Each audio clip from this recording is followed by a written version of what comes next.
This is First GenXers. Poetic beats, poetic beats, poetic beats, poetic beats.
All right. Welcome, y'all, to the new generation, the next step, day 2. No. of the What cheap the hell was pop that? That's What the me hell was letting that? people understand the significance of what they are about to witness. Nah. What's up, y'all? It's me, Double KK Double. You know, the friendly face that brings y'all into the place. I like to rhyme like AJ Styles, and I am your host here for the Cheap Pop Podcast, brought to you by First Gen Xers. These are my co-hosts here, these two gentlemen above me. The one and only man with the master plan, Agent K28. What's up? Saint, Was good. how you doing? Man, I'm all right. Just getting ready for the possible snowstorm coming over the next few hours. So I'm just looking forward to that. Let's Seeing do the it. bullshit. All right, how about yourself, Mr. Rune Scribe? How are you doing today? Um, Doing okay. Still feeling a little bit frustrated from last night's game stream. Nothing on the technical side, just some absolute bullshit fuckery and shattered space. Tom fuckery. Tom fuckery, I tell you. Yep, it was. Yeah. Yeah. It was just one of Poor, them days that a gamer poor game goes through. design choices, shall I say? I can give you, I can give you a Madden bad game. Just man, like Yeah. running back shouldn't slide across the field. They should actually have to step. They shouldn't just whoop and slide. Like no. Anyway, I'll get into it later. Yeah. That's video game segment. All right, so we open up always with the hot run. Uh, Hayes' hot run is Daredevil. That's right. If you guys haven't seen it, I know I just did this today, and my heart started racing, and my palms started sweating. And I'm ready. I'm ready for March 4th. I don't know about y'all, but I'm ready for March 4th. I want more Daredevil. Yep. How y'all feeling about that trailer? Uh, I was absolutely blown away. You get the obligatory hall room fight scene, Yeah. but this time in like a catacomb. Because Yeah. Very much so. yeah, set design went way up, and oh my god, like I mentioned on somebody's page talking about it, Charlie Cox and Vincent D'Onofrio just slid right back into those roles, like putting on a pair of comfortable sweatpants. Oh yeah. Oh yeah. Saint. Okay, look, y'all already know. Listen, I was already invested in the whole, the whole thing. Let it continue. Now that we have a brand new storyline where Wilson Fisk is, trying to Mayor run for Fisk. mayor. Yep. You know Mayor what I'm Fisk. saying? Like, I kind Yeah. of see, I kind of see it in terms of the Lex Luthor for president in the DC universe, but on a smaller scale. Yeah. Yeah. but And the we corruption, the be honest. corruption is going Oh, to be a little more, is going to be a little more, I would say, a little more rooted in reality, because it's not going to be a whole bunch of superheroes. It's just going to be good old fashioned all American violence. And that is what Disney Yeah, and Disney's and Disney's not about that. yeah, yeah. Disney's not really about that life, but damn, yeah, it yeah. just Hang on, might happen with this one. Dave, you hang were on gonna just a say? sec. Yeah, I just want to do a shout out to Faux Politic and Yeah, Yo, my what's up, the Poe yeah, I was gonna say, Politicking? what's Shout good, bro? out. What's good? Thanks for Part of jumping in the chat our room. yeah, but part of this yeah, family here. I completely agree with you on that, Saint. Um, you know, just dude. I mean, this is the trailer, Yeah. and we already got Daredevil doing a compound fracture to somebody's arm on screen, bone out of skin. That look, that ain't Disney. look. This I'm is a, this is to shut down the naysayers. So, oh, Disney's just going to tone it down. No, I'm gonna Wolverine step. and Deadpool should have abased you of that notion that Yeah. Disney's going to Disneyfy their hard stuff. Here's the thing about it, and I'm gonna start this thesis by saying this. First and foremost, that trailer has got to be one of the most gruesome trailers, non-horror trailers I've ever seen in my life. They Yeah. broke so many damn bones in so many different ways in just under like a minute and a half in that trailer. Like, Mhm. but in general, I love, like I'm with Saint. I love the Mayor Fisk story. Yeah. Like let's do it. And Vinny D, like I go back with Vinny D to Law and Order Criminal Intent. Like the man, like I go Oh, back to Full dude. Metal Jacket. Like Yeah. that man is Edgar an in amazing. Edgar and Men in Black. Yes, that man is such an amazing actor in general, and he Yeah. brings so much to the Daredevil or to the Kingpin role in every way. In Echo, if you Yeah. watched him in Echo, like the man plays Yep. the part. How I envision Yep. Kingpin to be. The only Yeah. thing that I will agree with some people on is yes. Unfortunately, I did not know this when I first saw it, but I guess the Ving Rhames version of the character is closer to what Fisk actually is, because I guess he's supposed to be a Michael really Clark light Duncan, you skinned mean? or Michael Clark Duncan. Sorry, I get those two mixed up a lot, unfortunately. Yeah. But Michael Duncan Clark version of What? Kingpin, because Kingpin is actually supposed to be like a really light skinned black dude. Like he's not really a Hmm. white dude.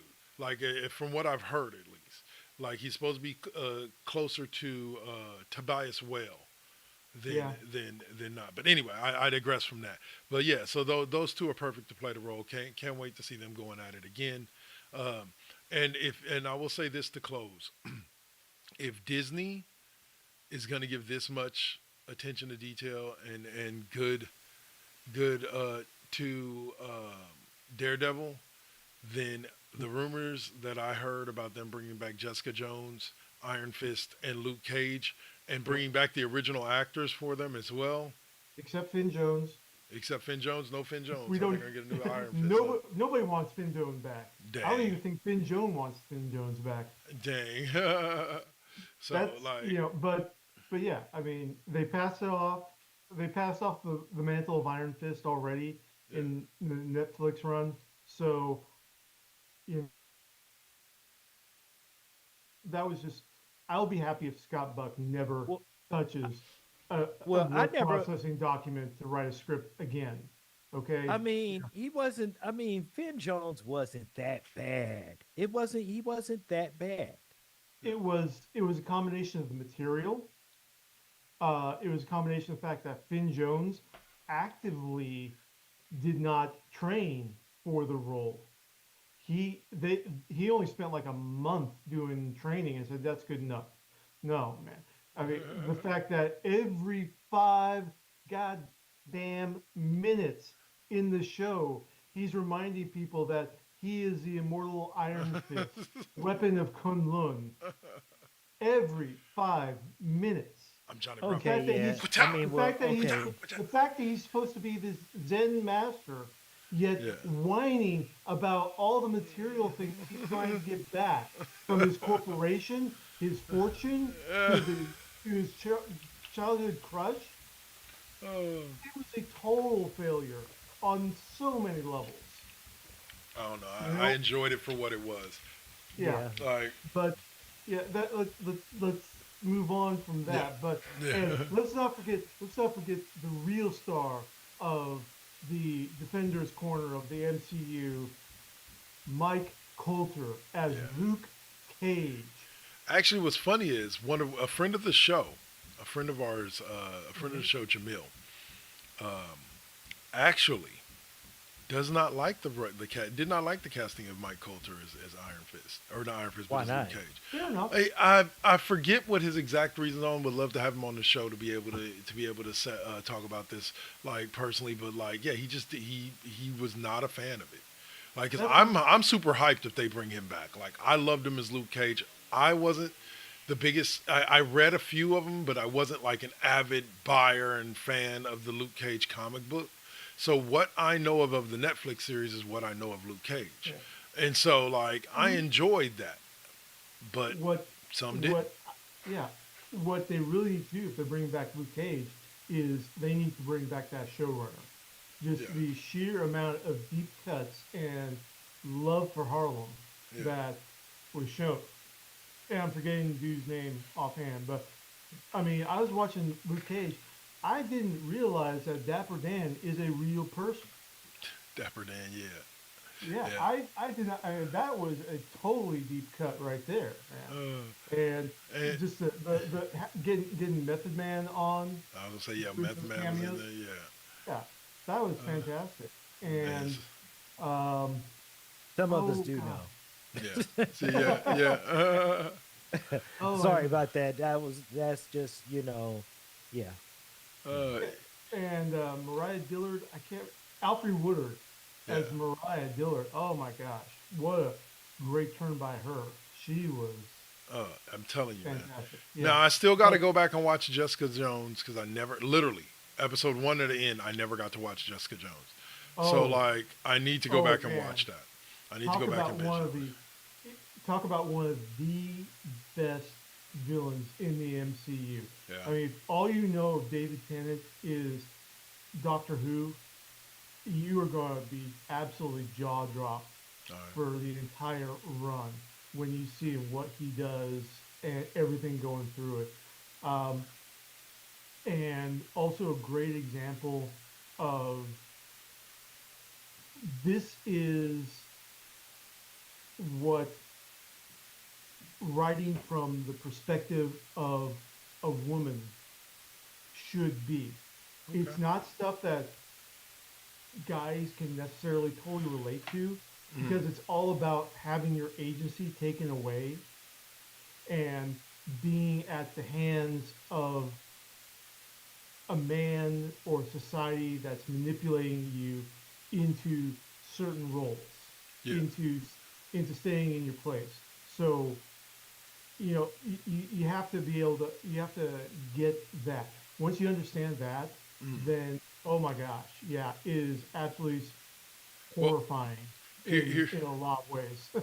All right, gentlemen. For this next reveal, I'm going to need you to put your hands on your head because your brain is probably going to blow up. I've only seen like 5 episodes of Doctor Who. Like, and most of them have been the ones with the angel statues. Yeah, Because my boy Hob really liked those episodes and would have them on at his house, and I'd get sucked into one here or there. But hey, it's not that I'm not a fan. Like, I genuinely yeah. want to watch Doctor Who. It's just that there's so much of it. It's like Exactly. you look at it, it's like, wait a minute, this thing has been around as long as Star Trek and been running near continuously. I I'm mean, It's like, been running. damn, It's been running since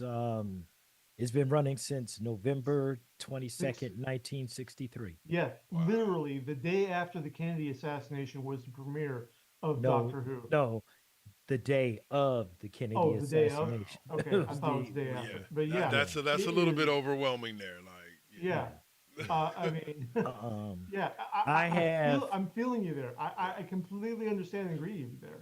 Well, um I have watched a lot of Doctor Who. I know who each one of them, who each of them were or are, each of the seasons and so forth. Yeah. Because you know, back in the day when you had to you had to end up watching public television, okay, Oh, Hmm. because that's how I found out about Doctor Who from PBS. Yep. really? And those were those episodes were on there, and it Yep. was pretty much the fourth Doctor, which was Tom Baker, the fifth Doctor, Mine, um Peter yeah, Davison. yeah, Peter Davison, who actually is David Tennant's Law. Yeah. father-in-law. Yep. Really? Pete Yeah, Davidson? yeah. No, not Peter, Pete no, Dav Peter Davison. Peter Peter Davison, Davidson. Peter Okay. Davison. Not Yeah, Pete yeah. Davison, No, the Peter Davison. the tattooed Lothario boy from Yeah, Saturday Night Live. Okay. No, I'm just yeah, saying Peter Peter that Davison. dude, that Davison. dude, Yeah, that but dude pulled a yeah, I snatch had that thing. yeah, Sorry. but I've been watching Yep. Doctor Who since the Yeah. maybe since the 80s Yep. Just the when I 80s. started. And Well, late 70s, early 80s. right. And it was PBS, and I was just too young to appreciate Doctor Who, Yeah. as opposed to reruns of original Trek. Uh, Doctor Who and The Prisoner, Okay. two shows on PBS that were so much better when you're an adult and you Yes. can Yeah. Yeah, watch. you Actually, did. Yeah, You definitely appreciate it, and then you have to really get under how each of them, how the character of the doctor, him or herself, right. because there's Jodie Whittaker, yeah. And she came in and as the 13th yeah, Doctor, now and Shuti Gatwa, yeah, which Yeah. he is just knocking it out of the park. They yeah, they literally did a Christmas episode where he goes back in time with his current companion. It's into London, and he's pointing it out right over there, right over by that junkyard. That's where I first lived on Earth with my granddaughter. Hmm. yeah. Yeah. So All right. it's crazy. Yeah. All right. So Well, I'll yeah. let that wrap us up for our hot open, and that takes us into my favorite segment of the show because I get to do this. Pop culture corner.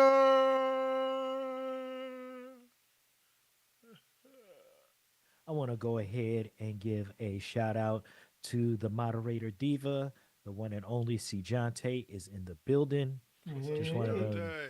so she can you know, keep us running smooth or what have you. All All right, right. All right. mm-hmm. we So can then we continue. move into pop culture corner and we go to the finale of uh, the Star Wars kitty drama Skeleton Goonies Crew. in space. Yes, Goonies in space, yes. and lived up to the label on the tin. Amen. Absolutely. Amen. I tell you right now that it's something where it's, or should I say it's this? It's nice to see a story written from beginning to end that that literally ties everything up. Yep. Like they bring everything to a head and they kind of bring everything to its story to its full fledged story end. And you Yep. cannot ask for anything more out of writers. Yep. Everything from the kids, like they left just enough for you to have a taste for a season two. Yeah. Exactly. I want to see more of these characters. Yeah. Um, and you know what? They did a great job writing the kids from kids' perspective, Yes. from beginning to end. Yep. Where I see a lot of complaints. It's like, who's stupid enough to push a flashing green button? And A it's like, kid, dude, a were you little 10 years kid. old or what? Yeah, exactly. And Bet you were the kid more that listened importantly, to your mom, huh? yeah, more importantly, they avoided a lot Yeah. of tropes that you find in um, action entertainment that's with kids as the protagonists. Yeah. Okay, Right. 100%. one, they completely avoided the first kiss trope. Yeah. You know, where everyone's just remaining friends. We didn't have Wim kissing Fern Right. in there, which Right. great, Awesome. fantastic. Awesome. Okay, Yeah. two, and more importantly, they let in the final episode they let the parents strut their stuff. They let the Yeah. parents They shine weren't just in insignificant that. characters to the Exactly. kids. They Yeah. weren't. They weren't just the bumbling, insignificant, progenitors. Oh, Dad, you gotta do The it for me. the Yeah, like I know the what you're the, talking about. the Homer syndrome. Yeah. No, Yeah. if you watch a lot of kids stuff, it is atypical when the kids are the main focus of the story. The parents have a tendency to be written as bumbling side characters, Yeah. and Right. this definitely avoided that trope Right. 100%. The parents stepped up and really came through, and fantastic. Now, that's not to say it was perfectly written. No. There's still a lot of holes that you can drive a Mack truck through. For True. example, okay, so this is after the rebellion, or this is after uh, the rise of the Empire. They know that the supervisor knows that the Jedi betrayed the Republic. Yeah. Um, so you're telling us that you have a planet, much less 7 planets, Yeah. that are essentially mints for the Republic, producing all the cash that the Galactic Republic uses, To control. and and Uh, not one member of the Imperial Remnant, as the Empire is fragmenting at the end, um, chose to go not like one clear them Star out. Destroyer captain thought, "Hey, maybe we should secure this one of these Yeah. mints, planetary Uh, mints." Okay, uh, that it's there's a lot of heavy lifting that the suspension of disbelief is doing in this, but Right. then again, it's Star Wars, so the fantasy and the fun outweigh the logical analysis. right. So Right. And you're in a galaxy far, far away. Don't look too right, deep into right. it. Like, I will say, funny enough, even though they've been around since Return of the Jedi, we finally see the B wings firing yeah. in live action.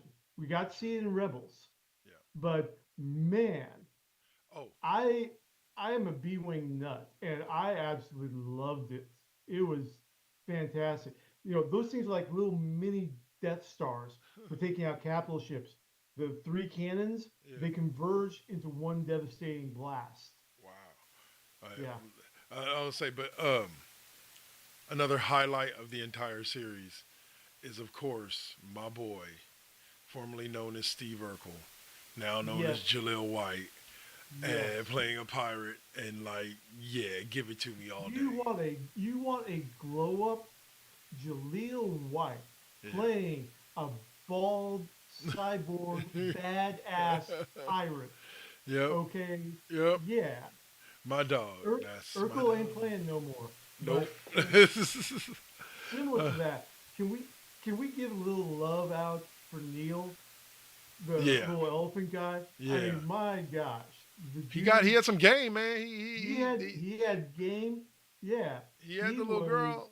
He had her right there till she had to Yep, go parkour away. yep. But more than that, I mean, he just completely traveled from the shy nerdy guy Hmm. into the guy. I mean, they need a distraction at the end as The guy that, the yeah. pirate cruisers coming in. They need, and he just says, "Hold on," and he runs off to go to a turbo laser battery and starts throwing Yeah. shots at the pirate cruiser. Okay, I He's, mean, dude stepped up when it mattered. I think it You was know? definitely one of those things where, again, I said it before. I was like, they should do a season 2, but Yeah, do it in this manner.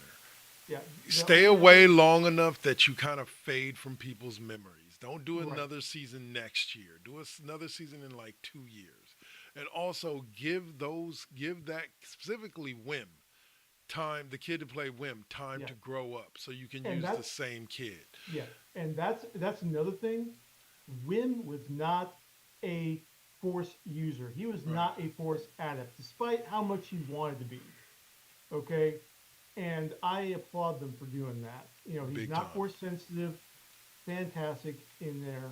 Um, but yeah, it was just a great. The only of the only other issue that I have is that I wanted the finale to have just a little bit extra, just have a little extra credit scene wrap up. Yeah. Okay, you know how like in Return of the Jedi we had the Ewok party, everyone reuniting and hey hey ha ha. Uh-huh. Ha. They needed something like that, even if it was just mm, excuse me, um, even if it's just a post credit scene where you have Jude Law's character sitting in the cell Mm. and guards, you know, taunting him by saying he's never getting out of here, and then you just close with a close up on Jude Law's face, head raises up, and then he's got that smirk, like he's already got the plan for getting out. That's Jod. Like Yep. that's my boy. And yeah, and Jude Law masterclass acting in Yep. that final episode when you realize the full. I mean, you get hints of Jod's backstory throughout, Yeah. and you know that it's going down one of multiple paths. And when they lock in which path it is, you just feel absolute sympathy for the character and for what the character's been through in there. What if And Jod is the true acolyte? No. and you know there's this scene where the Republic's coming to save Aden, and the big pyro cruiser is starting to go down in flames, and you just see Jod watching this from behind, Yeah. and you just watch Jude Law just totally visibly deflate Yeah. Just crumble. as It's everything amazing. he was hoping for gets snatched away from him yet again. Now, Yeah. while we're talking Disney Plus, let me throw this out there. So I noticed something with Disney Plus, and here's the thing about it. If you have a base Hulu subscription, I actually have the Hulu Plus TV because I use it to watch my live TV. That's where I watch my football games. Blah blah blah blah. But if you have a Hulu subscription and you sign into it through Disney Plus app, the amount of things that become available to you on the Disney Plus apps is insane. Plus Like, now, plus Max now. yeah, is it Max too? Yeah, like I Max, haven't seen the Max part yet. it's Disney. You can get the package. You can get just Disney. You can get Disney and Hulu, Yeah. or you can get Disney, Hulu, and Max. Well, no, no. All What I together for those are the three packages. but no, no, no. I'm not talking about the package. I'm not talking about the package. I'm talking about within the Disney Plus app. They have a Hmm. Hulu on demand section. I haven't seen one for Max yet, but they have a No, they Hulu on haven't. demand. I have a Hulu. They have a Hulu on demand section that just grows the amount of stuff that you can watch on the Disney Plus app to Yep. infant, if Yep. or infinitely. Like you, they only have the on demand content. If they ever switch over to live TV too, I might just have to get rid of my Hulu app because I'll just do everything through Disney Plus because Yep. the access, the things like I said, the things that I can watch. I found old TV shows that I liked. I found Yeah. all kinds of stuff like that, and I can all and it's all there in one app. Well, I mean, you can find a lot of these, TV shows and stuff through a lot of these different apps. You know what I'm saying? Yep. Just like, perfect example is Amazon. Hmm. Amazon is pretty much running Amazon Prime, and then they have a little something with BET, or you can run through subscriptions from even Paramount or even MGM. Ooh, You know ooh, what I'm ooh. saying? They got homeboys from outer space. Sure. No, Yeah, right. no, I don't know. I You get. know what? No, no, no. But you know what though? I wouldn't be surprised. I wouldn't be surprised if they were to possibly run that because, believe it or not, do you remember that TV show Erie, Indiana? Oh yeah. Yeah. Okay, so there was another version of Erie, Indiana, but I guess it was the other dimension, and Mm. they were running those channels, those shows like concurrently and just keep running that on a Yeah. 24-hour stream, just like Miami Vice or Yep. just like Silverhawks. They're just running And those and what's funny episodes over and over again. is that Disney's actually adding that to the Disney Plus structure, the app structure as well. Is where they have live TV, live stuff. Like there's actual sporting events you can watch now on Disney Plus, on top of being able to watch Disney created channels that have TV shows and so on and so forth, Yeah. and all that on it. It's like wow. Uh, Yep. well, here's a trivia thing for y'all and for anybody else listening out there or watching. I noticed this morning. I'm a huge Saved by the Bell fan. Watched pretty much all 8, 9 seasons from the original one to now, or to the last one, or to even the most recent one on Peacock. The 2 seasons they did on Peacock. Which two characters were involved in everything from the first season to the first runs in on TV? There were only two. No, it's Zach Morris is one of them. Yep. Probably just Zach and Screech. Bingo. Yeah. I was talking to her earlier today. I was like, and she's like, well, no, because Lisa was there early. I was like, Lisa wasn't there for the college years. She wasn't there on the back end, and neither was Jesse. Jesse wasn't there on the back end. They were all there from season 2 through the end of the high school, but they weren't. But neither one of them were there for the college years. Zach and Screech and Dustin Diamond are the only two that were in every episode from the first season, which originally was called Good Good Morning Miss morning, Miss Bliss. Yep. Bliss. Yes, all the way through the college graduation. Those two are the only Yeah. two that have been there from day one. Yeah. Starring Disney actress Haley Mills, Haley as Mills, in which like one? the original Parent Trap Yes. back in the '60s. Yes, Yep. that was yeah. She was the teacher. It was funny. Yep. Well, I was watching Pop Culture Jeopardy on Amazon. Great show, by the way, if you haven't checked it out. And my daughter blew my mind by getting that question right. Like not the Haley Mills part, but the Good Morning Miss Bliss. It was like Saved by the Bell was originally called, and she was like, "Oh, Good Morning Miss Bliss." I was like, "Have I told you that before?" She's like, "Yeah, like 800 times, Dad." Anyway, but yeah, Yeah. just thought I'd throw some pop culture trivia out there for you guys. Right. Okay. All right. So, all right, and I got a horde of stories going through. Some of which are going to be crossing over into other segments. Okay. But since we're on pop culture right now, we've got a rumor Uh oh. Dun that dun dun. despite multiple efforts to retire,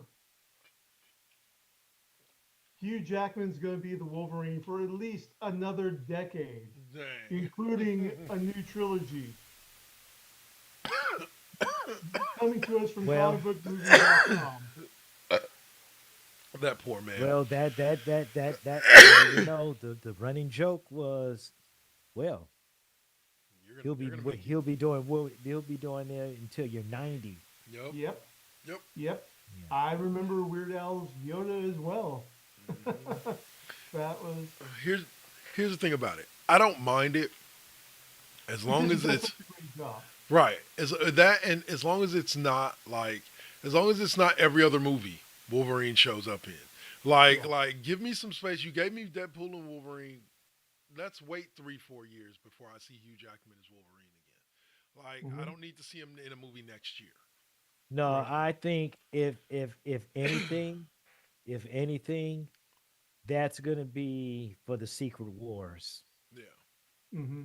I could Possibly. see I could see that I could see that happening within the Secret World Wars because from my understanding, isn't antimanium about to be introduced?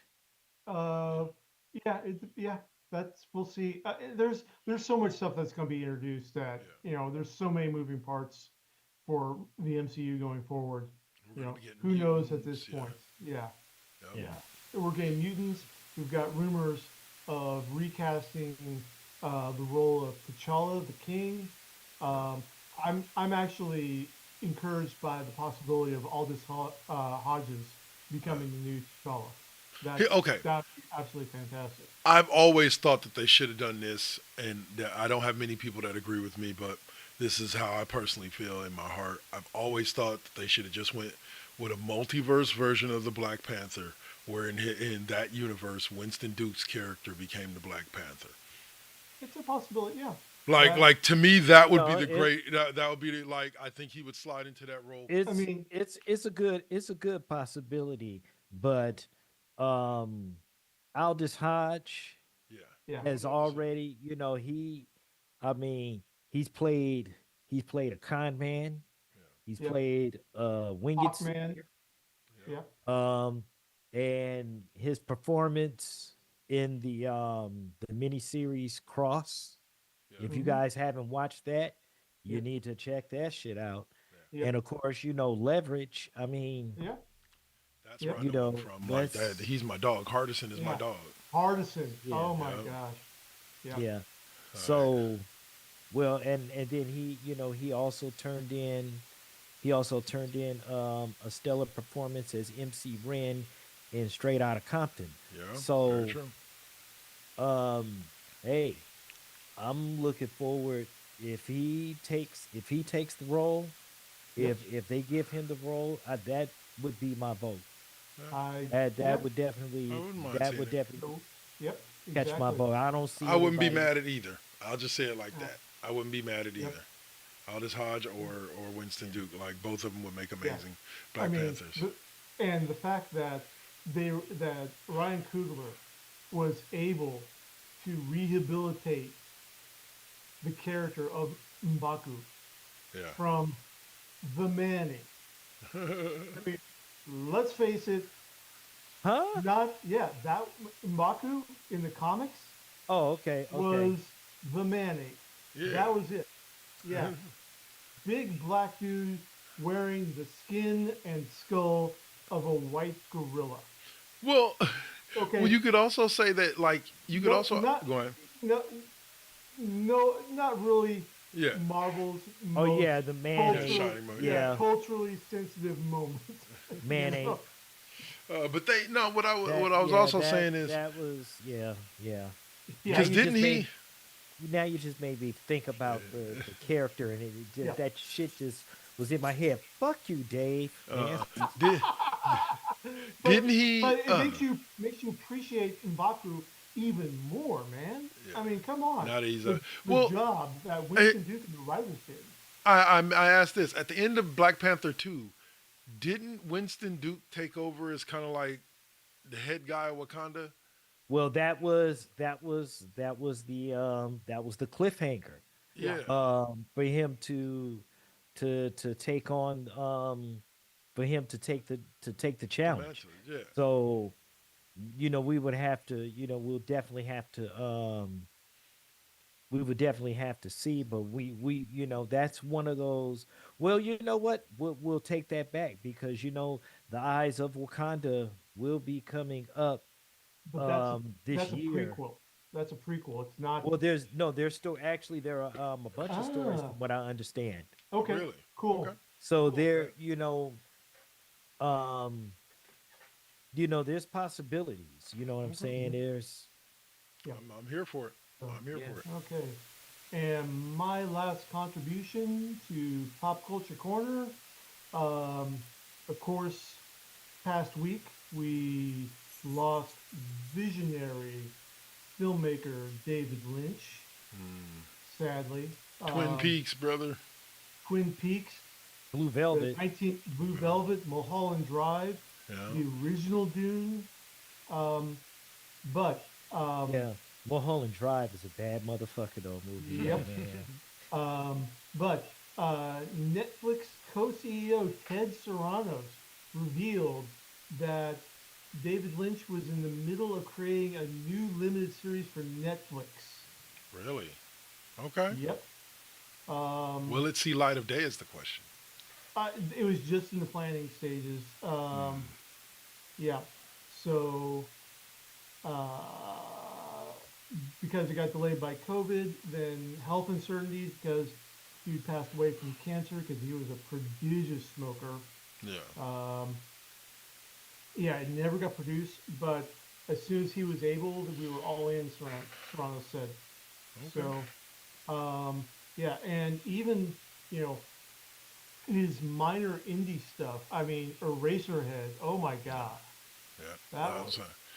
It Yeah. reminds me of the story of that story about Prince and how like there's a vault Yeah. somewhere on Paisley Palace that's just full of unreleased Prince tracks and videos Yeah. and all kinds of shit, and we'll never see it because he put it in his will that he never wants any of it released. Oh, Let me hold on, and I'm gonna say this Yeah. because I'm gonna give you a little something.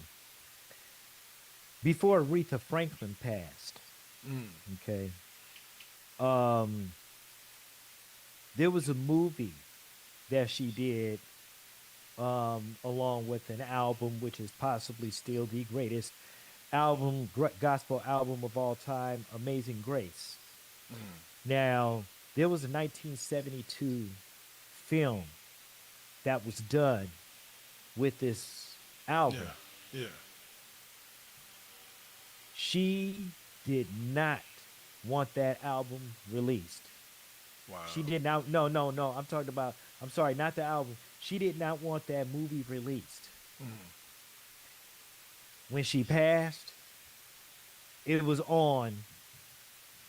I think it was. I don't know who carried it. If it was Hulu, but the movie came out after she passed. Like I said, we'll see.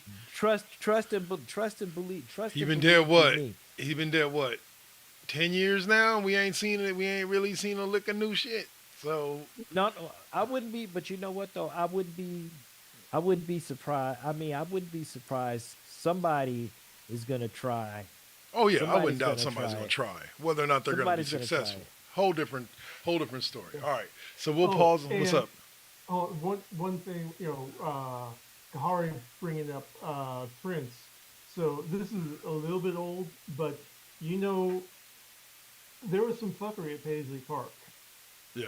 where where security stopped somebody from going in. That somebody was Sheila E. How the hell are you going to work at Paisley Park and not recognize Sheila E. Sheila E? Yeah, no shit. She was kind of a huge section. Yeah. She was with him for a huge section of time. All right, so that'll bring us to an end of Pop Culture Corner. Yeah, that'll do it. We're gonna go ahead and take our first and only break here in the middle of the show. We shall be back on the back end of this with some WWE talk. So if you like wrestling Video games. and video games, Yeah, yeah, we second definitely got to episode. talk about. We definitely got to talk about some couple of games there. Oh yeah. We'll get there in due time, my gentlemen friends. In due time. Yeah. You're listening to or watching the Cheap Pop Podcast here on First GenXers Twitch, on YouTube. You're listening to us on Live 365, wherever you're at. We thank you. We love you. We'll see you on the back end. Peace.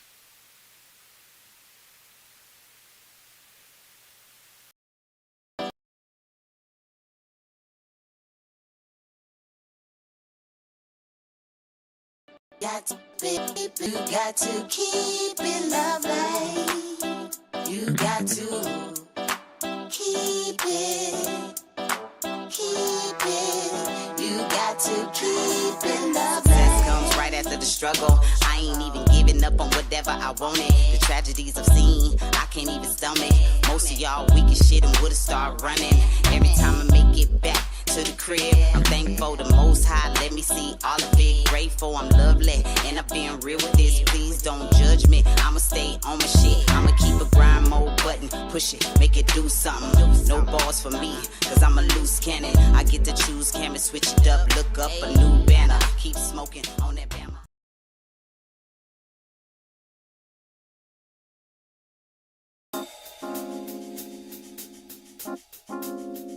We back at it.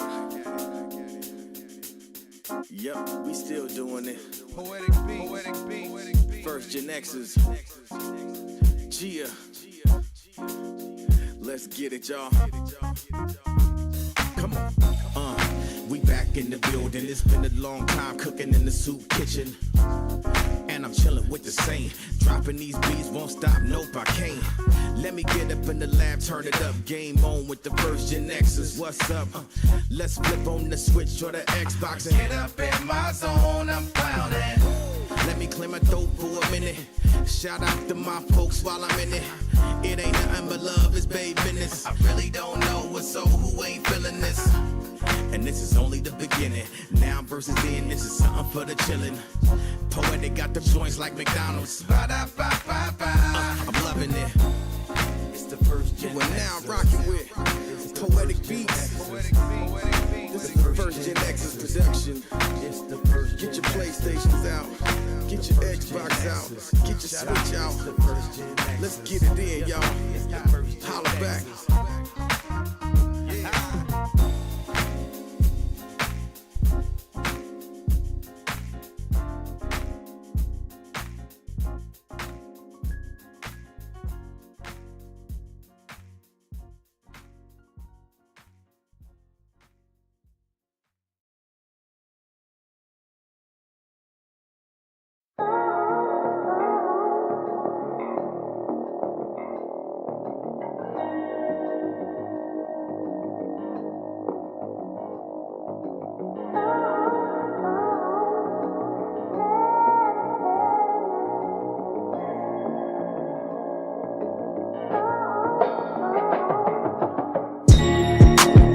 They say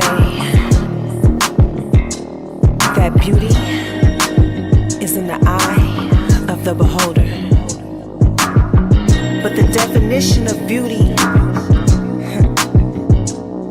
is distorted. Yeah. Come on. Searching for yourself, so insecure about the way you look, so you go to Miami. You can't find the love within yourself.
Hello, y'all out there in Radio Land and in Video Land. What's up? It's me, Double KK Double, and I'm here to run down for you what the new, as of November 1st, or as of today, lineup is on Live 365. That's right, your place to find all your favorite old and classic 4 Aces Present shows starring myself, The Saint, Mr. Deacon, Ms. Optimism, E-Read, and also your boy Cole with the FU Wrestling Podcast, and also a World of Wrestling Podcast. We'll see. Let's go down the roster of the Monday through Friday. At 12:30 a.m., you will open your day hearing an episode of Now versus Then, followed up at 3:45 a.m. by an FU Wrestling Podcast Classic episode. We finish out our mornings at 6:20 a.m. with a double case classroom, 30 minutes, and you get a new episode daily. Then we follow that up with a classic episode of K Double's fifth period music class, the show you love me on. I know y'all be watching, listening, and all that. Let's see, and then now we follow that up at the middle of the day on the East Coast and the late morning on the West Coast with 3 hours of Now versus Then Deuce, including a new episode every Wednesday of the new episodes of Now versus Then airing on Twitch right here. If you're watching this on video, then we follow that up with an episode of KD5P with a new episode every Tuesday at 12:45 p.m. of KW's fifth period music class from Live 365. And then we get 3:20. We get the Worldwide Wrestling Podcast revisited with a new episode of the Cheap Pop Podcast on Thursdays at 3:20. Let's see, and then we get Now versus Then revisited at 5:30. All of these shows from this point forward, with an exception for the next one. Or actually, no, just that show is a replay of the Now versus Them from that morning in case you missed it. Then we get West Coast Bias, a classic episode at 9:05 every night, with a new episode of The Classroom every Friday from with me and O'Malley on Sundays. And then we close out every night with a 40-minute edition of Lip Gloss and Mics.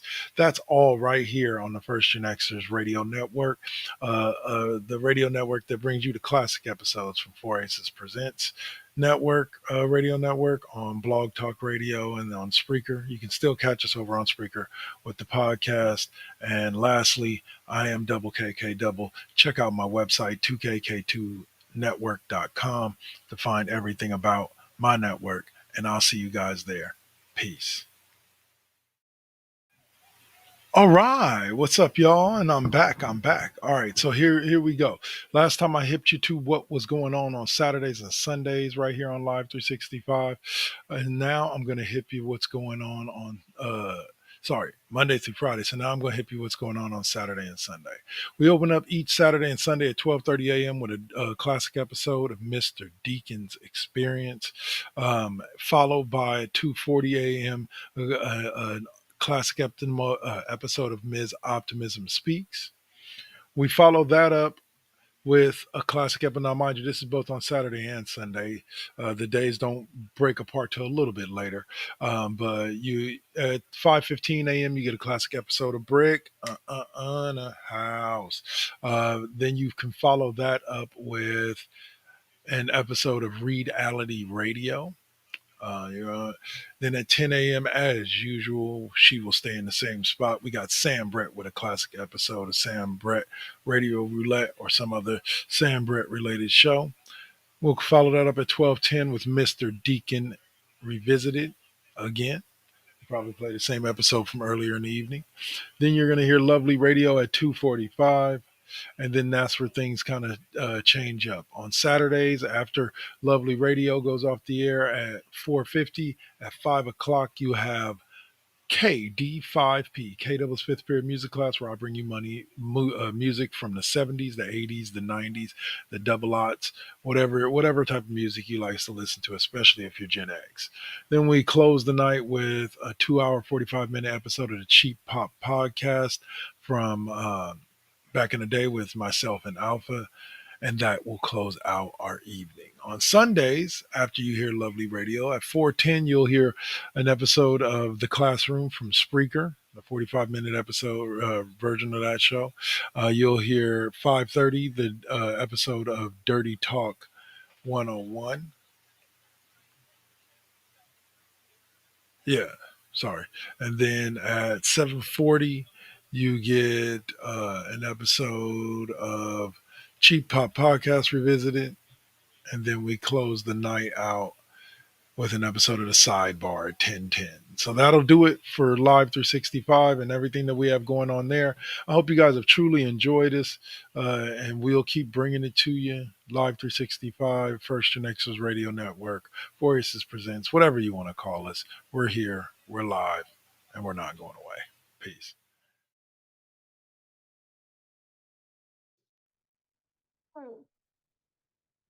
All right. Sorry, didn't mean to cut you off there, but No, it's the all good. commercial ran out. He'll bring it up after we get to the video game corner. I'm Uh, sure I so will. so just for us to get to it, we are now going to jump into SmackDown Alley, where the barbs come quick, but the fists come quicker.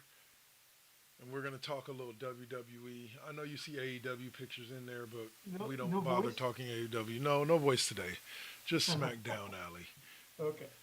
If you smell it. No, anyway. But I'll say, all right, man. So Raw on Netflix, SmackDown on USA. Raw on Netflix is about a 2 hour runtime. Um, this week, I thought they did. They got back to what they do best with Raw. They got back to good storytelling. I think that this definitely focused more about this week. Definitely focused more on the stories that they're building, including Jay versus Gunther for the World Heavyweight Championship at Saturday night's main event. Jay gave a very impassioned, and I mean impassioned, uh, Speech. what speech or promo Yeah. as to why telling Gunther that he's gonna kick his ass. So, Yeah. Um, gentlemen, your thoughts on Monday Night Raw as a whole? uh, you're right that the storytelling was good. I think that some of the wrestling wasn't as good as the inauguration of the Netflix era. Like for example, the women's match, Dakota Kai versus Lyra Lyra Valkyria, Valkyria. you better not Yeah. badmouth my girl. You better not badmouth my girl. Compared, I mean, it feel was a you. I feel big you. deal. It was a Yeah. big deal for the for the first ever women's intercontinental, Yes. and I'm glad that they're starting to translate um, re- other titles Yeah. into the women's categories also. Mid Um, card titles. Yeah. yeah, but it just seemed compared to last week's the first Netflix Monday Night Raw, the women's match there, that was a lot more fast paced. It just Yeah. felt like the spots were a lot slower, um, and weren't as Well, dynamic. And that's just me no, looking no, no. in one man's opinion. No. What I was gonna say was is that you're dealing with two people that are necessarily, I won't say as used to working with each other, but definitely two women that don't necessarily get the spotlight as much Right. as they should. I thought that the match definitely, like I said, wasn't a 5 star. It wasn't tearing down the house. I enjoyed it because, like most wrestling Yeah. fans do, I enjoyed it because my girl won. But then again, no, either girl could have won and I'd have been happy with it. Dakota Kai Yeah. deserved it as I much as I Lyra and Valkyria. yeah. But And, Lyra, and oh, go, Lyra, that's my girl. I've been saying yeah. it for a long time, so it was nice to see her achieve that goal. Can't wait to see what And feud she has moving forward. We're going to. and I know that Shayna Baszler is on SmackDown, and still need to watch her Yeah. doing some matches. But my 40K babe, she's who I really want to watch. But Lyra Valkyria, I gotta admit, I'm marking for her too. Yeah, Say I'm any all in. thoughts? Anything Celtic, I'm in for. Yeah. Hey, put her with the Viking Raiders and Drew McIntyre. I'm all for it. Now there's a stable. Hmm. That could be definitely Yeah. something. No, um, my biggest my biggest takeaway from the Jay Uso and the thing Gunther. between him and Gunther. I mean, it's like Gunther was relatively like he looked like he was like surprised, like what the hell, Yeah. like Yeah. who are you, little man? You know what I'm saying? But Yeah. he Sold it a had to little turn low. around and had to turn around and find out. You know what I'm saying? It's gonna be a really good Saturday night's main event. And as far as the Intercontinental title, Yeah, I was really hoping that Dakota Kai would have gotten, would have So I gotten wouldn't be that mad title with either. because because you know, but I think she's still gonna be good for a title run at some Oh yeah. point. Oh Mhm. yeah. Yeah, I think yeah, there are women like Dakota Kai, Natty that are all going to get their runs with these yeah, mid card belts. Like they yeah. deserve it, and they'll eventually get their run. Here's the funny thing about the introduction of these two new belts. Um, and I think I may have brought this up on the show before, but I know I've brought it up with several of my friends that I talk wrestling with on a regular. It now invalidates every female Grand Slam champion Mhm.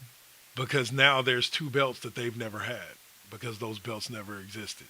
So like Becky Lynch, who is considered a women's Grand Slam champion, not anymore. Like you know what I'm saying? Like there's several women. Charlotte Flair used to be considered a women's Grand Slam Yeah. champion, not anymore. Like I mean, but really though, does it negate all the, you know, NFC and AFC title winners in the NFL before they combined to form the NFL and had the Super Bowl? no, it doesn't negate them Yeah, completely, but what it does is it just you can't, with all honesty, call them Grand Slam champions because the whole basis of a Grand Slam champion is that champion has won every belt there is to win at least once. Now, of course, you're not going to take that I away from a retired wrestler, yeah, but the active ones, it's like there's still a shot. So technically, you're not yeah. because that's that's the definition of I it. But anyway, yeah, but like you said, the ones that aren't retired, bring them in, give them yep. the title shots. By the way, SmackDown aired a vignette showing that Charlotte Flair is on her way back. She's going to be on SmackDown. Um, it's going to be interesting to see how She's gonna WWE. come back, and she's gonna come back. Uh, She's gonna come back to get the Intercontinental well, title. she's on SmackDown, so she'll go after the U.S. first. Uh, Yeah, but in general, like uh, Charlotte, man, like it's going to be nice. It's funny. It's going to be what I was going to. The point I was going to make was it's going to be interesting to see how WWE handles the star power balance Yeah, because Netflix requested Roman Reigns, CM Punk, like Seth Rollins, they requested that all of them be on Monday Night Raw, and WWE acquiesced. So it's going to be funny to see how they kind of break up things. BFAB got in an actual singles match this week on SmackDown against the Piper Niven. So really. yeah, it was actually a pretty good match too. But mm, it looks like they're doing a thing with involving BFAB in a feud between Meechin and Chelsea Green. Chelsea Green. Um. mm. So Now, here's a question. yeah. So, Gunther and Ludwig, whatever his last name is, Yes. it's escaping Im- me. Um, Imperium Ludwig Kaiser. yeah, Ludwig Kaiser. There we Yes. go. Okay, are they in a tag team? Because they both have the same graphic and the same entrance music. Yes. They were They are. part of a Okay, They were. faction, I guess, Yeah. or yeah. No, you said it right. yeah, There was a. They were a part of a faction that was actually a four-man faction when it was in WWE NXT Europe okay, or over there, and then when he came to NXT, he it became I believe a three-man stable with Kaiser, Giovanni, Da Vinci, and Gunther. Gunther, yeah. And now, yeah, although they are not actively together now, like they had this big backstage moment a few weeks ago on Sure. Raw, where Gunther was like, "Go do you go," and then Kaiser started going after the IC title, um, and so Yeah, like they're not really a team anymore, but they are both still a part of the Imperium stable. yeah. I did like the match between Sheamus and Ludwig. Oh That was yeah. good I match also setup. Oh yeah, I would like, and to be honest though, I would like to see Ludwig get a title run yeah, I wouldn't mind it. I because wouldn't mind it. a good, because you got to have a good, because Gunther to me he's not really a heel. You know what I'm saying? He's just like He's a beast. I'm just that motherfucker right there. Like I don't give a fuck. I don't play either side. I don't give a damn if you come up against me or come up against like I don't care, but Ludwig, No. oh, he's a villain. Oh yeah. Yeah, Ludwig Kaiser. He's a yeah, he's a fucking villain. And he Like plays it you to know, a T. yeah. They Yeah. play he him does. plays Yeah, it to a T. Uh, Yep.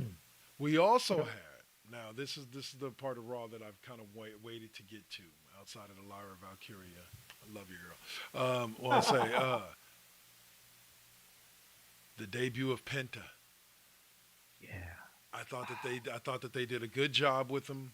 I yeah, thought that that match could have been better, but when you're taking somebody who's literally coming directly from the indies, like right into a WWE damn near ring, like I think he was down at the Performance Center for a couple of weeks. Most people, just so people understand, put this into perspective, most people normally go through NXT first. Yeah. Samoa Joe, everybody pretty much that came from TNA except for AJ Styles did a stint in TNT or no, NXT first. Now, yeah, because yeah, yeah, because I wasn't expecting. I knew that he was going to show up, but I just wasn't aware of that day. But then, of course, being in San Jose, Yeah. that And was actually, that was uh, the big that was the big well, the big clue. I guess according to ex co-host on the show, Alpha, like Penta literally, when he said this is my home, like he was talking, like he literally moved to San Jose. Yeah, Like, but I also felt like I was telling somebody like debuting him in San Jose was a great idea. Debuting him in LA could have been a good idea as well. Both are very very heavy Latin communities. Like, so mhm, you're gonna get that big reaction. yeah, Like, go on, Dave. yeah. I mean, I was watching it. It was okay. I mean, Yeah, good moves. Um, Rey Mysterio is still my peak luchador, I'm right. telling you, and give it a I moment. didn't. Wait until you get the Yeah, two of them in the ring together. Like, yeah. you're gonna see some fun Um, stuff. yeah, I didn't see as much acrobatics Yeah, from Penta. Um, so it just wasn't what I was wanting to see. It was fine, yeah. but yeah, You got to realize he's still, like I said, the caveat I put on it is he is still learning the WWE style. this And is for those true. of you who don't understand, he does, Dave does, but for those of you who don't understand about wrestling, each place that you go to kind of has their own style of in ring work. And Yeah, WWE's isn't like everybody else's, so it Yeah, takes a minute to learn.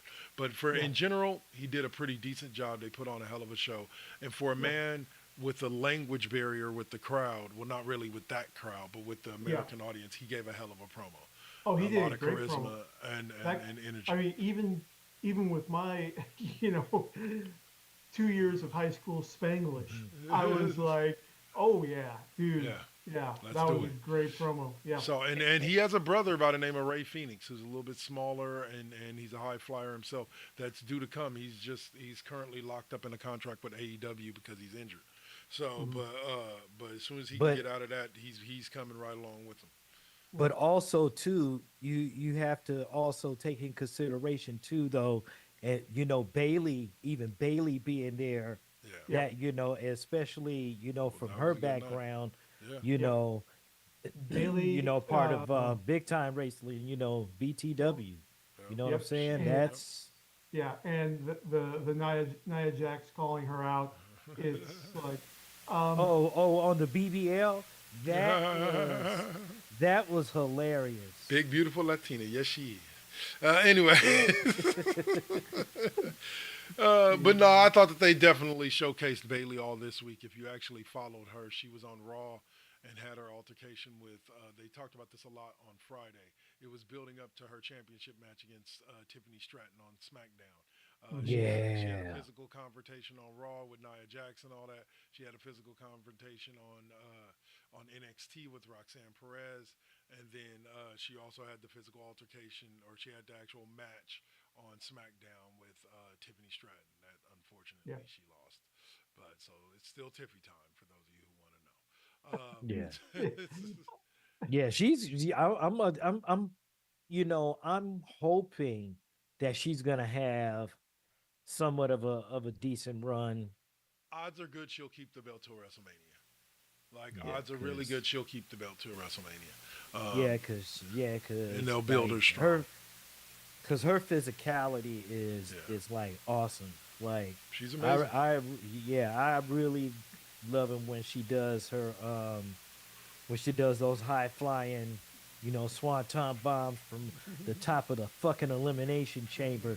That shit was incredible last year. She is and an I was athlete. like, that is the respect. Yeah. Let's put her No. in a hell in a cell. Can't wait. Can't wait to see what they do with her. She's been booked. She's been a hell of a character so far, and can't wait to see what she becomes moving forward. Right. So, Yeah. And then the closing match. yeah, but that Finn Balor versus Damian Priest. Now I tell you, that's a match that was just, whoo, buddy. Ooh, Yeah. It gave you some moments. That was brutal. Yeah. Yep. That was definitely it was worth the price of the whole admission. Yep. Like, if that was probably the match of the week, Yeah. I would have to give it- because they Yeah. Yep. Like- It was WWE codicil to Chekhov's rule. If a table is set up in the match, it must be destroyed by the person who by the- staged it. Yep. Yep. So, but did Damian Priest put Finn Balor through both tables, or I thought he just put him through one?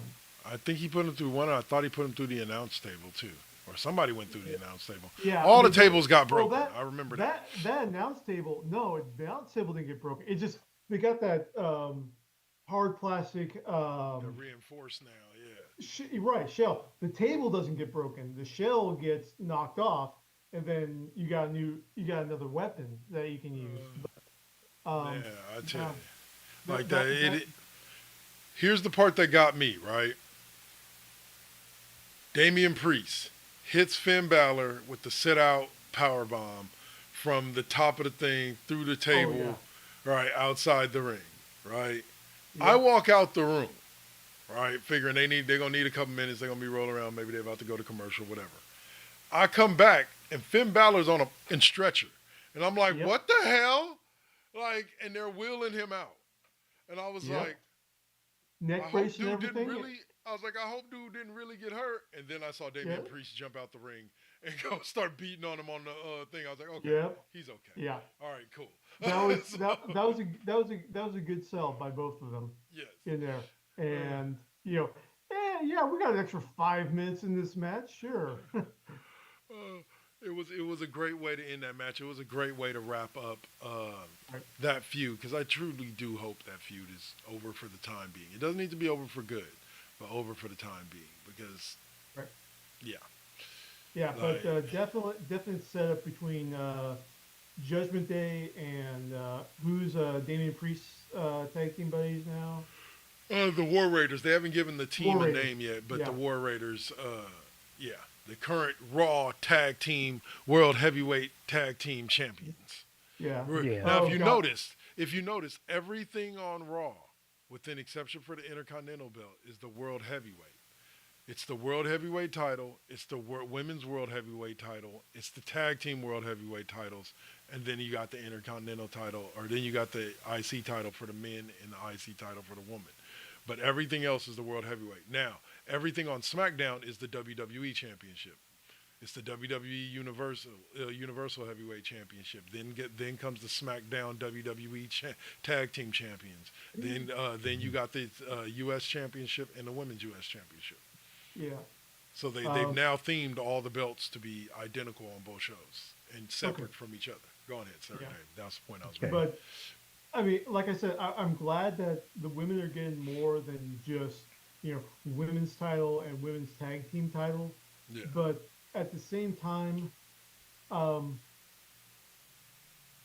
it's kind of in danger of running into participation trophy territory, where I there's think- just so many titles out there Yeah. that you get a title, you get a title, you get a title, and you get a title, and I think it's a. I get what you're saying, yeah, but I think it's in vain of this. They're separating the shows. SmackDown is its own show, so every show, this I believe is a good structure. Every show has its main champion, men and women, right? yeah, A mid card champion, men and women. That's the U.S. belts. Then you have a tag team champion. Now, the one set of belts that actually do travel between both shows is the women's tag team belts, because they don't have enough women on the roster to really expand that out to have a set for each show.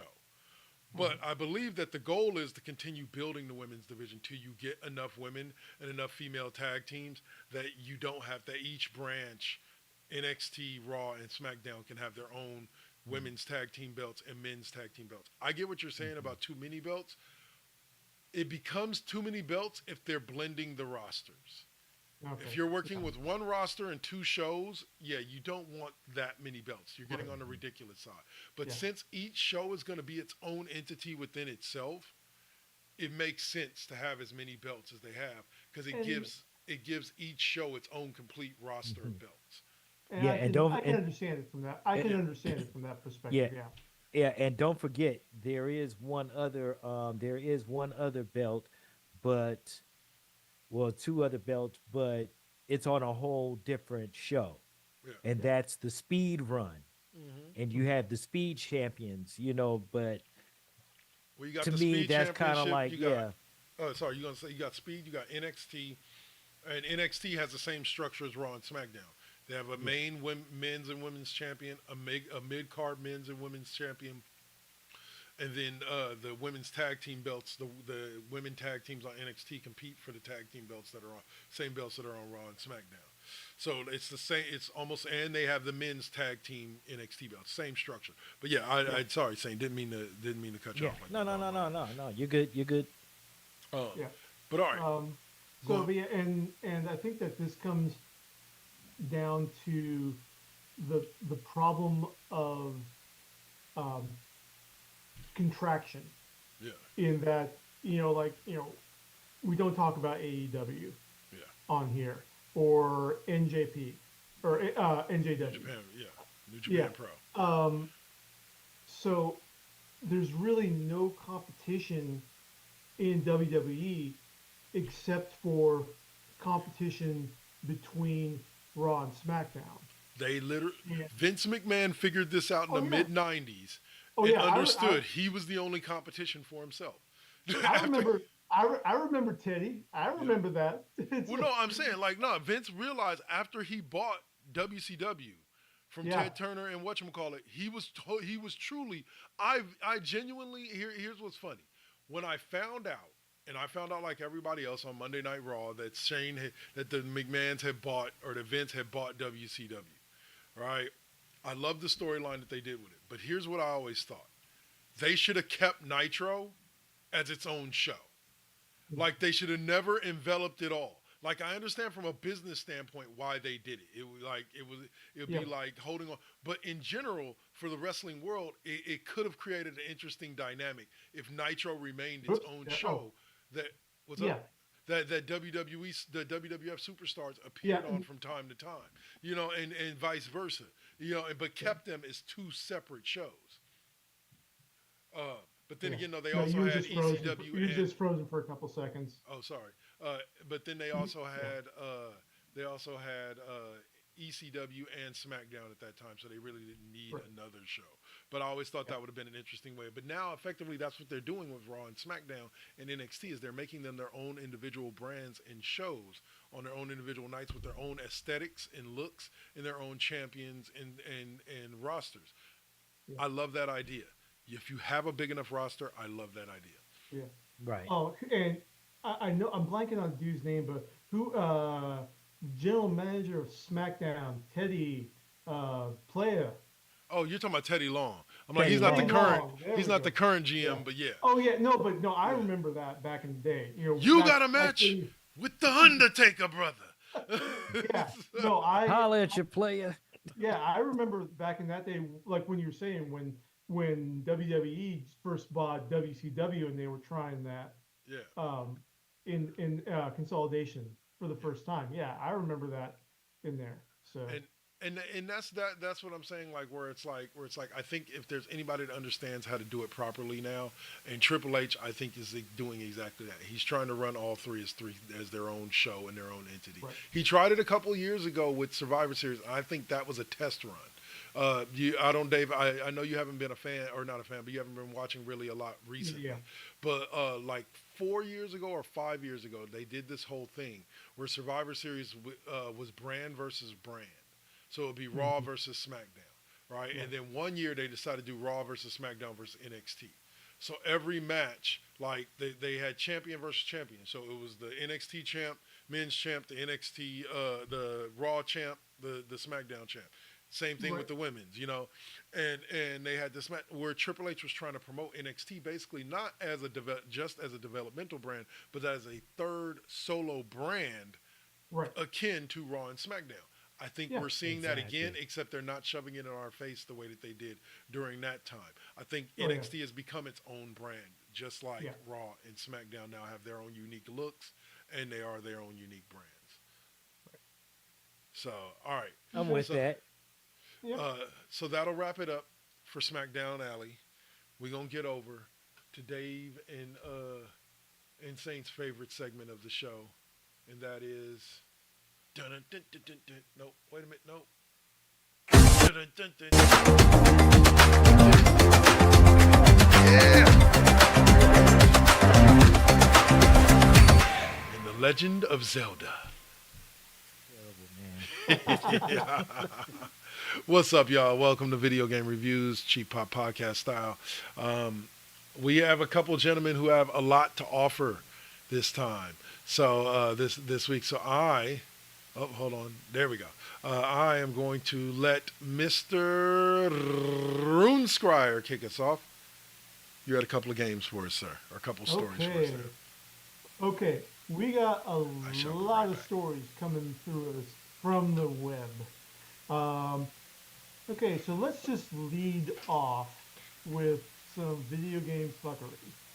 Now, some of you may be aware that as of today, TikTok is banned in the U.S. And I know that's not Actually, newsflash, it's actually back. Okay, again, okay, but I've heard that it's been banned, then back, and banned. No, well, and it was We're not it going was to get. it was well, it was back as of I know that that Roxy is on TikTok, and Yeah. I know that All I know is she that was on it. I just know that I think it was still active as far Yeah. as I know. All I know is that it's just real life political fuckery that we're not going to delve into at this point. But it does impact the video games in that Marvel Snap, the card game Yeah. for mobile devices, was taken off of the Apple and Google stores because the publisher of Marvel Snap was partially owned by ByteDance, who is the owner of TikTok. So Okay. who knows at this point what's going on? Welcome to the new normal, people. So, yeah. We that's don't just- like it, it must go. like I said, we're not going into the real world political fuckery that is behind this. But as of right now, Marvel Snap is still running, but no longer available on Google Play or Apple Store or the iStore. Who knows? So you Stay can still tuned. play it, you just can't download it. Yeah. We'll see. All right. Next up, coming to more video game fuckery, coming to us from IGN.com. Genshin Impact's developer. We all know them. Hoyoverse. They have agreed to a $20 million fine over loot box violations. What? Wait.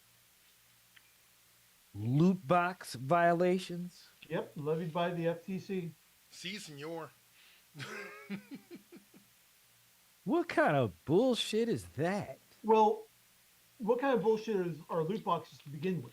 Yeah, exactly. That's my Yeah, point. because yeah, because the from the U.S. Federal Trade Commission, the statement read that Hoyoverse is going to pay 20 million fines and be banned from selling loot boxes to teenagers under the age of 16. Wow. Well, Yep, yep, block children under 16 from making in-game purchases without parental consent. Well, I can't say that because what I even when my daughter was 13, 14, she had her own green light card. I'd put the money that she needed on that, Right, and she did her own thing. So like, right, I didn't really monitor much of what she downloaded. But then yeah. again, no, she wasn't the type of kid to be trying to download shit she wasn't You were supposed to. you So. were you were the exception to Yes, the 100%. rule. Yeah, I mean, even my nephew, as great as he was, Mhm. as absolutely fantastic behaved kid, he racked up quite a bit of download fees Yeah, that his parents had to take away his electronics for damn. about a month. It was a pretty big bill that he racked up. I'll But say. Go ahead. yeah, but loot boxes are already predatory enough. Yeah. You know, Well, I that just think the video game industry as a whole, we've talked about this. right, Stop selling me half a game and then making me pay $10, $15 every couple of months to buy the rest of it. Just give me the whole right, fucking game right off the back. And also, they use it as a development schedule easer. So yes, you only really got to finish like 70% of the game, and then we'll put it out, and then you gonna continue working on the other 30% until it's done. yep, I'm not gonna sit here and say that it happens in the development cycle of every video game, but it's quite obvious like this is part of the DLC model is that they don't have to give you a full game mhm, when at the time of release. They only got to yep, give you about 70-80% of it, and then the rest well, will be to released in DLC. well, also too though, you got to think about it too because you have those games that have free DLC Yeah. that comes along. Like I'm not going to sit up here and say completely free, but we know that DLC drops on games like GTA, Grand Theft Auto, and of course Red Dead Starfield, Redemption. Red Dead Yeah, Redemption, Starfield every and AAA, yeah, Yeah. yeah, pretty much every AAA title will drop, free DLC. Well, except Spider-Man, because when Spider-Man first came out on the PS4, Yeah. I had to buy that DLC. But then a year or two later on, they went on ahead and remastered it. mhm, And yeah, had a whole different actor had a whole different actor with everything, and he was like, and then you had the entire story together, like, Do you hear this? You hear this? yeah, This is why I wait like 4 years after a game comes out before I buy that shit. Just let me buy the bundle pack with all the DLC included, and in that way I ain't got around waiting for shit to come out. Like I get what he's saying about wanting to own the title as soon as it hits market, but also at the same time, and I wait till it's on sale. Like I think I paid $30 for my Spider-Man bundle for the yeah, PS4. Like well, well, we, well, yeah, well, and go ahead. yeah, you got to remember the fixes also. You know yeah, what I'm saying? Because perfect example, when GTA with the GTA the remastered, mm, the original three Vice City and San Andreas, uh, those games were buggy as fuck. yeah. You know what I'm saying? It was like, That's the problem with putting out half ah, a game, right? well, no, but like, no, those were all the game. No, those were all those were the complete games. Mhm, yeah, They were the complete games. They just had to go in there and fix up a bunch of collisions and a whole bunch of other Okay. stuff, and then I'm gonna say it like it was this. just crazy. I'm gonna say it like this. This is not doing anything other than just verbally pushing back. If it has bugs, then they didn't sell you a complete game. That's the way I've always looked at it. Like if all the bugs should be worked out before you sell me the game. So that's where I say like if there's bugs for them to go back in and fix after release, then they didn't sell a complete game. They probably rushed it to market and didn't sell a complete game in the first place. But Yep. again, I'm not a developer. I don't know the blood, Yeah. sweat, and tears that go into Yeah. developing a video game. Forspoken. Yeah, Yeah. I don't understand why we Dave. still have to pay like $80 for a digital copy of a game when they don't have to generate a CD or a box anymore. But all the developers I talk to say no, like that it's still worth that. Oh, okay. Yes. Y'all know more than I do. Quick, Go on, Dave.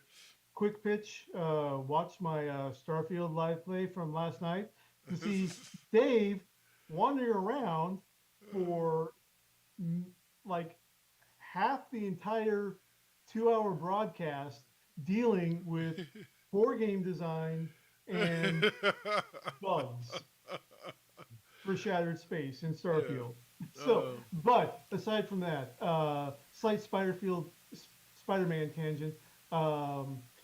Let's give a shout out to Mr. Josh Keaton, voice actor supreme, who has been Spider-Man in The Spectacular Spider-Man, Nice. Black Nice. Tarantula in Young Justice, Okay. and now Agent Spider in Invincible. Really? We think of Andrew Garfield or Tobey Maguire or Tom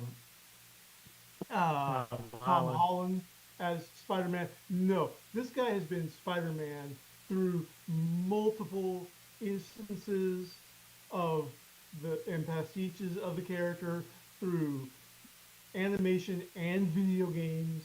Yeah. So Nice. but yeah. So but yeah. And the two last video game articles. First one coming from Forbes magazine of all sources. So in the TV/video game crossover market, we now have Squid Game Unleashed. Yes. No. Just no. Nope. I refuse. Oh, I do not receive We- this. I do not receive this. No. well, wait a minute. Hold on. Well, you might get a little upset because Oh, sorry. This is from the Guardian, not Forbes. Forbes is the other one. But yeah.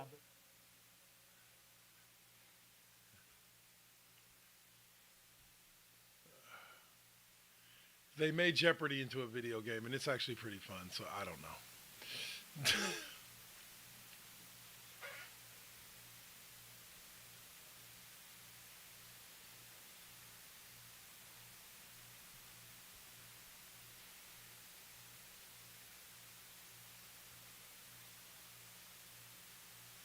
Yeah.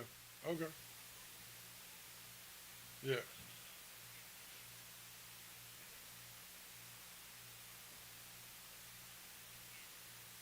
where Yeah. the girl, the peekaboo shit. Yeah. Yeah. Yeah. Yeah. So, yeah. So, but it's basically Guardian rates it as kind of underwhelming. Yeah. In there, it hits.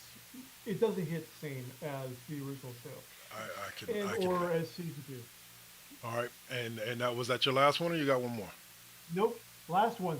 This one is coming from Forbes, and Forbes is reporting that PlayStation is throwing a God of War live service game into the graveyard. What? They Yep. said y'all and the horses that y'all rode in on. Yep. Yeah. Yeah, So- I'm not. Listen. These live service games, Yep. Look, the failure. We've only had two live service games that we were they were interested, but they just didn't work. And that, of course, is the aforementioned The Avengers. Let's discuss that real quick. That was a piece of shit of a live service game.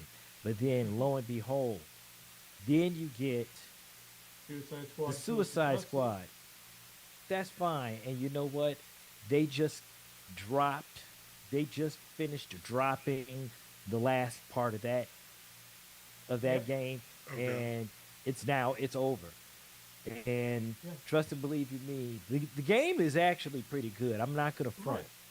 The game is actually pretty damn good. And if anybody was able to pick it up, it was like $4 Yeah, for a hot and minute. Nice. it's the it's the need to be constantly online for their DRM purposes, and also um, needless multiplayer. I don't need to have a game to be multiplayer in order to enjoy it. I enjoy Yeah. some multiplayer games. But it doesn't I have enjoy to be some, multiplayer. huge open world. It doesn't have to be. There's no reason for, say, Destiny to be multiplayer. There's no reason for Avengers to have been multiplayer. Have it as an option. Don't have it as you The need center to point of be the game, yeah. center point of the game. And in order to advance getting stuff in the game, Yeah. it's got my classic example, Mass Effect 3. Sure, you can take 10 times as long to get that perfect ending, Yeah. grinding. Yeah. Let's not even discuss. Let's not even discuss that, because I remember that ending in Mass Effect 3, and I was like, what the fuck was that? And then a little later on, you go back in and you get this download. Yeah.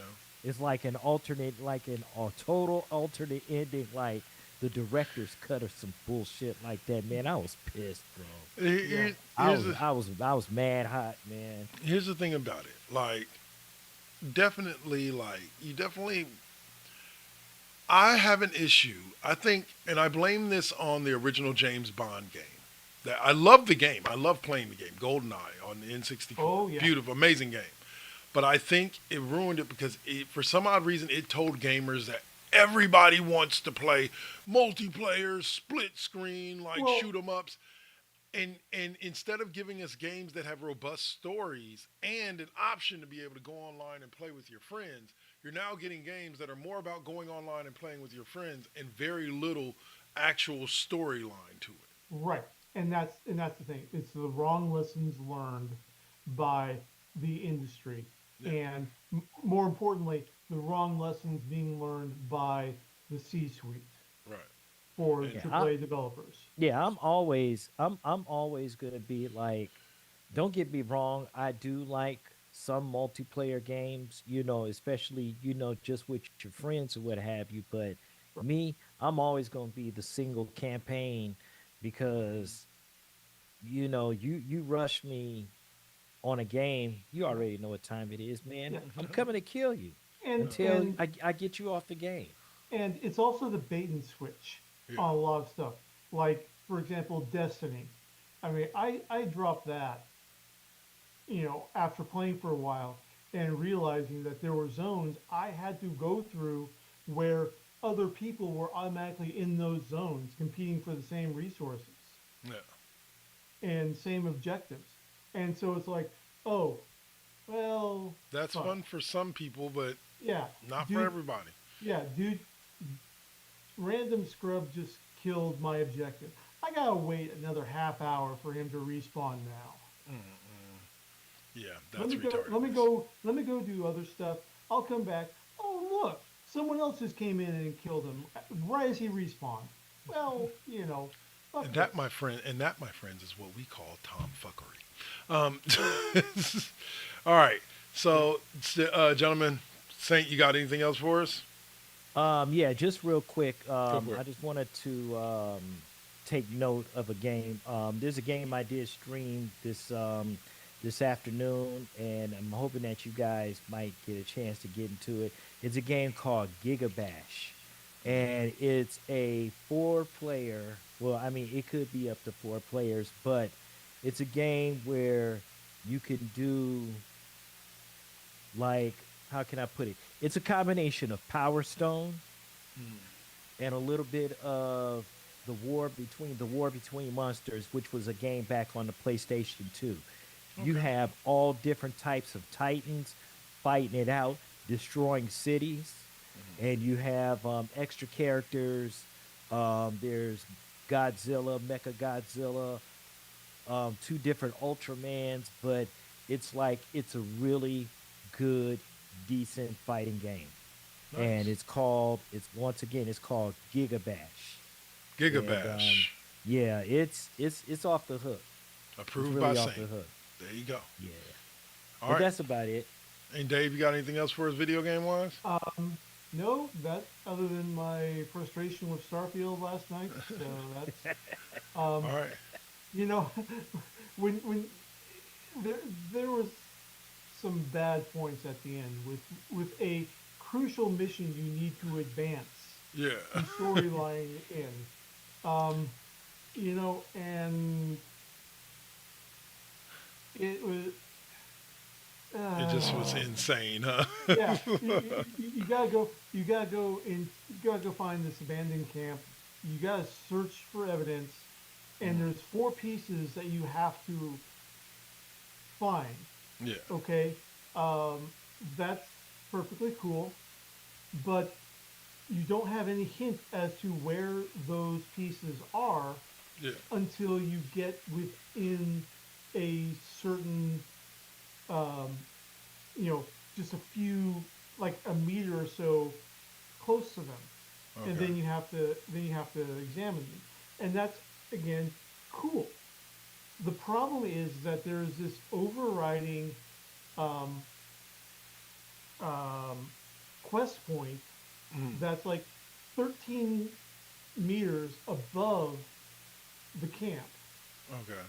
That's always there, and so you don't know where precisely, even if you found, you're just happenstancing finding everything. I mean, you're spending like a half hour going meter by bloody meter over Uh.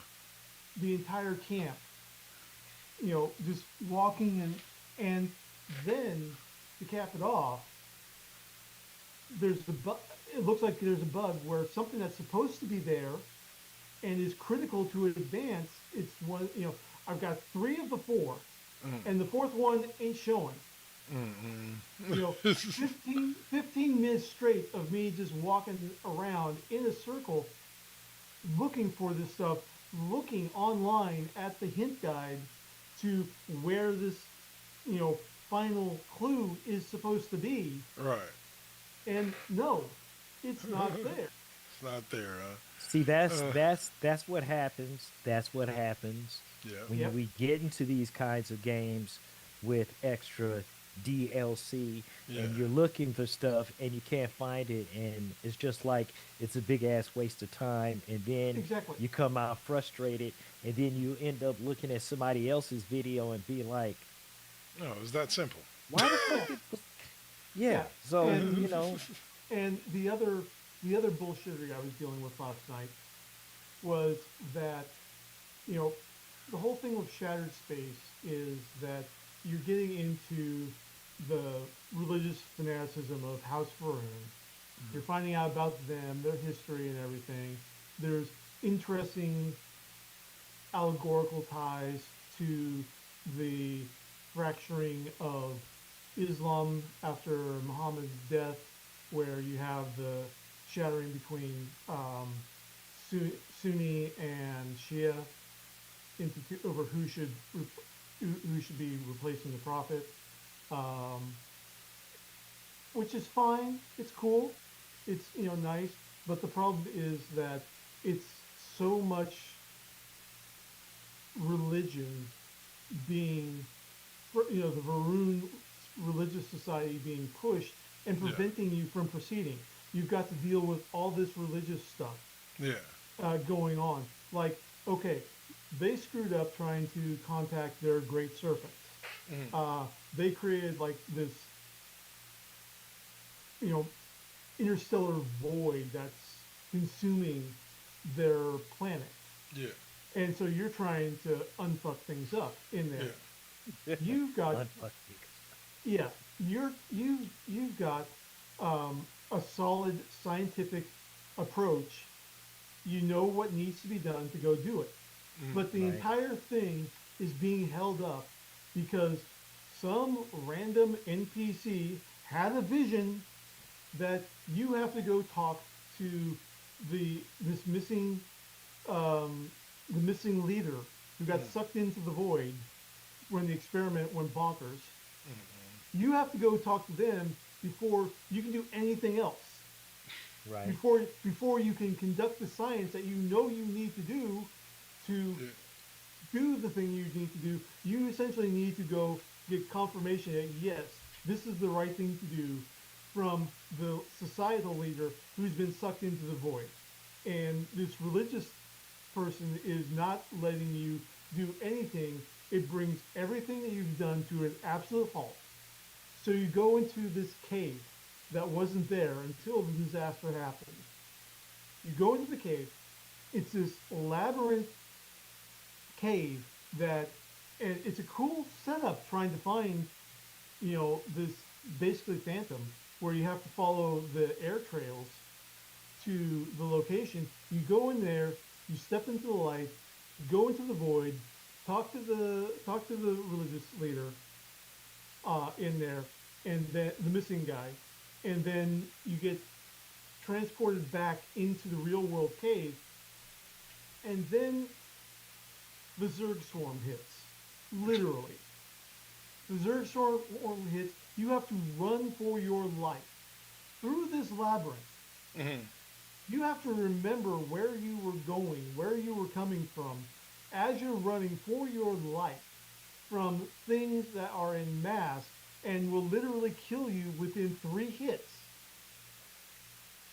You stay and fight, you're going to get overwhelmed. You don't run fast enough, you're going to get overwhelmed.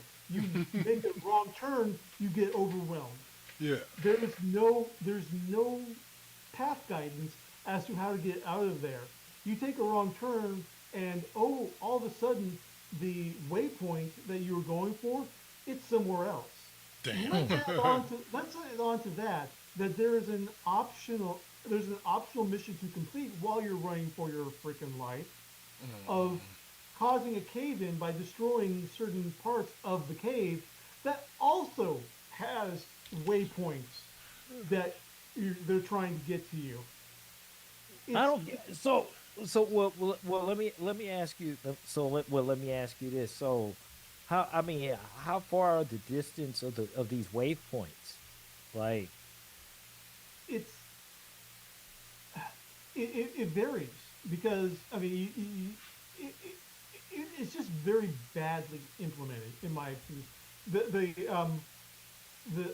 The example that I give is that in tabletop role-playing game world, Tomb of Horrors is an absolute masterpiece, one of the most lauded and beloved adventures for Dungeons and Dragons.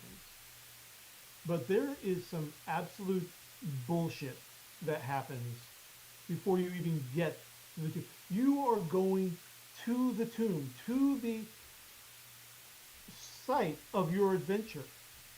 And before you get there, you've got 100-foot path that you have to navigate through, where every 5 feet you travel, there is a 1 in 6 chance. DM rolls a 6-sided dice. If it rolls a 1, you encounter a poison spike trap. Now, normally that's not a big deal, but it specifically says there is no way to detect these traps. There is no way to eliminate these traps. Even with the legendary 10-foot pole probing the ground in front of you. It does not activate until you physically move into that 5-foot square. That's fucked up, bro. Exactly. So Exactly. that's like counteractive. I mean, that's like Exactly. counterproductive on top of the counterproductive on top of the other counterproductive. Like, what the fuck And is there's all of that? and there's some brilliant fuckery once you get into the tomb.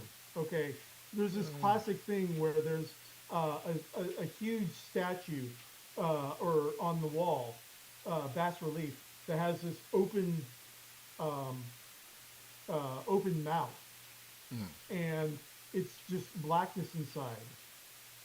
And if you reach inside to see what's in it, you're actually touching what's called a sphere of annihilation, which it's like touching a sphere of antimatter.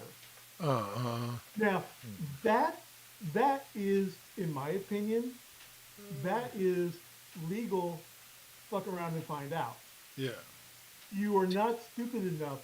If you are stupid enough to reach into a hole that you cannot see into with light or infravision or anything, you deserve what you get Very true. without first trying to probe it. Okay? Actions have consequences. Like, Exactly. definitely. That is legitimate, but the complete randomness of those spike traps, Yeah. getting to the freaking adventure, that is completely unadulterated bullshit. No, no. Uh, All right. all right. right. So I'm gonna let it close us down there with the great conversation that you gentlemen just had, and we're gonna get to my favorite segment. My favorite segment again because I get to do this. You know what? But- Oh gosh, man. Where can I find you Speaking of the fuckery, next? Dave, why don't you go ahead and kick us off? Where can we find you next, brother? okay, I will be back. I'm going to be watching videos to try to see where this supposed final point is in order to advance the quest line for Starfield. Um, if not, then I'll be restarting that particular quest. Okay. All right. So Yep. that's on night shift, midnight Pacific, Yep, midnight. 3 a.m. Eastern. Or till whenever my old ass falls asleep. Yep. There you go. There you go. And Saint, where can we find you next, sir? Or when Well, I then- throw the controller through the TV. If Dave suddenly cuts off, there you go. Yeah. Okay, that's what happens. All right. Technically tomorrow, well, I'm probably going to be just running a game stream, maybe later tonight, or I'm probably going to be doing some other testing and working on some other stuff with some other streams. But Tuesday, MVT Deuce, as always, and hopefully not, possibly not even MVT Deuce now versus then, and Nice. that is a whole different that's a whole different experience and a whole different vibe. But yeah, I'm pretty much going to be running tests and stuff, so it's all good. All right. So be on the lookout for a little test Yeah. runs. Show Saint Yeah, some love. and yeah. And K Dub, what about you? Well, you can find me next in about 2 hours with the one and only and lovely Concrete Rose, Miss O'Malley, as we talk NFL playoffs, college football national championship game, and what has been a weird off season so far for the NFL. But we'll get to that in the classroom, 6 o'clock p.m. Pacific, 9 Eastern, right here on Twitch TV. And then as far as video games go, depending on being that I have the day off tomorrow, I should for sure be on at 8 for football Mondays. So because I'm going to be able to take care of all of my work for the network in the morning. So I should be back on for video games for that, college football and Madden, and yeah, be on the lookout. So yeah, that's what's up. That's what's up for sure. All right, so we're gonna go ahead and bow out. Saint should be raiding us out. Yeah. Yes, we are. We are getting ready to raid out right now. Just a All second. right. And let me tell y'all, keep doing what you do. Keep showing that love. We appreciate you all. And yeah, like I said, I will see you in about an hour and a half. If I'm not too annoying to you. That's what's up. So, We good to go? hold on. Yeah, wait a second. Yeah, let's go. See y'all. Peace.